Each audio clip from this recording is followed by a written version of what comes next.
Selamat datang di channel kami, di mana kita akan menelusuri perjalanan panjang dan penuh perjuangan dari rakyat Indonesia untuk merebut kemerdekaan. Ini adalah kisah tentang keberanian, pengorbanan, dan semangat juang bangsa Indonesia melawan penjajahan. Inilah cerita tentang perjalanan bangsa kita menuju kemerdekaan.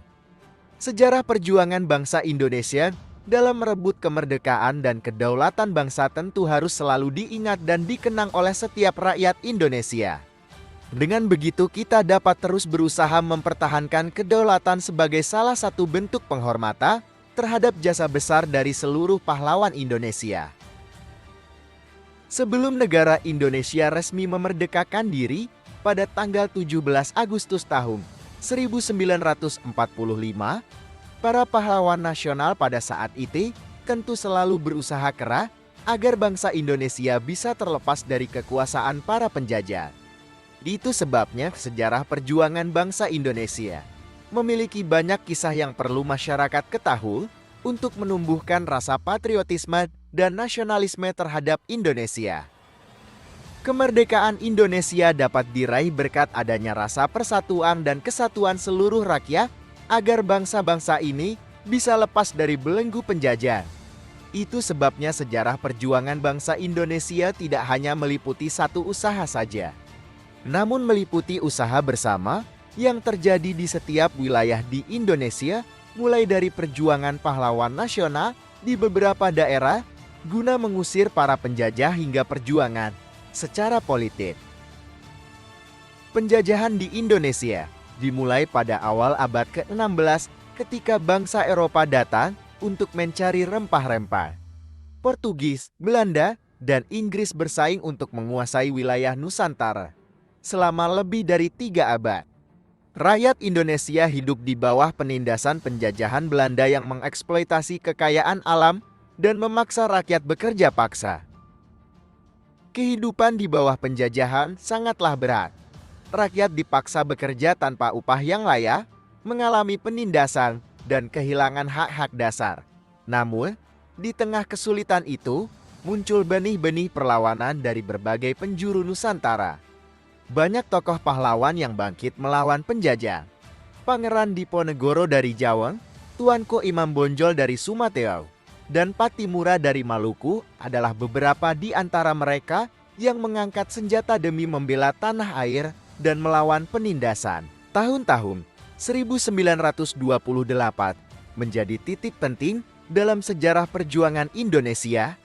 Para pemuda dari berbagai suku, agama, dan daerah berkumpul dalam Kongres Pemuda dan mengucapkan Sumpah Pemuda. Mereka berikrar untuk bersatu dalam satu tanah air, satu bangsa, dan satu bahasa, Indonesia. Pada tahun 1942, Jepang menduduki Indonesia. Meskipun pemerintahan Jepang juga menindas, mereka membuka kesempatan bagi pemuda Indonesia untuk mendapatkan pendidikan militer dan organisasi. Kesempatan ini dimanfaatkan oleh pemuda-pemuda kita untuk memperkuat kemampuan mereka dalam perjuangan. Soekarno dan Hatta, dua tokoh utama dalam perjuangan kemerdekaan, terus berjuang di tengah situasi yang semakin menekan. Dengan keberanian dan visi mereka, mereka memimpin rakyat Indonesia menuju kemerdekaan. Pada tanggal 17 Agustus tahun 1945, di tengah kekosongan kekuasaan setelah kekalahan Jepang dalam Perang Dunia II, Soekarno dan Hatta memproklamasikan kemerdekaan Indonesia. Ini adalah momen bersejarah yang menandai lahirnya bangsa Indonesia yang merdeka. Setelah bertahun-tahun perjuangan dan pengorbanan, akhirnya pada tahun 1949 Belanda mengakui kedaulatan Indonesia. Ini adalah hasil dari semangat juang dan persatuan seluruh rakyat Indonesia. Namun, kemerdekaan yang baru diproklamasikan ini harus dipertahankan. Rakyat Indonesia kembali mengangkat senjata untuk melawan upaya Belanda yang ingin menjajah kembali. Pertempuran besar seperti di Surabaya dan Bandung menunjukkan semangat juang yang membara dari para pahlawan kemerdekaan. Kisah perjuangan rakyat Indonesia dalam merebut kemerdekaan adalah bukti bahwa persatuan dan semangat juang dapat mengalahkan segala rintangan. Ini adalah warisan berharga yang harus kita jaga dan teruskan kepada generasi mendatang. Terima kasih telah menonton. Jika Anda merasa video ini bermanfaat, jangan lupa untuk like, share, dan subscribe untuk konten inspiratif lainnya. Sampai jumpa di video berikutnya. Merdeka!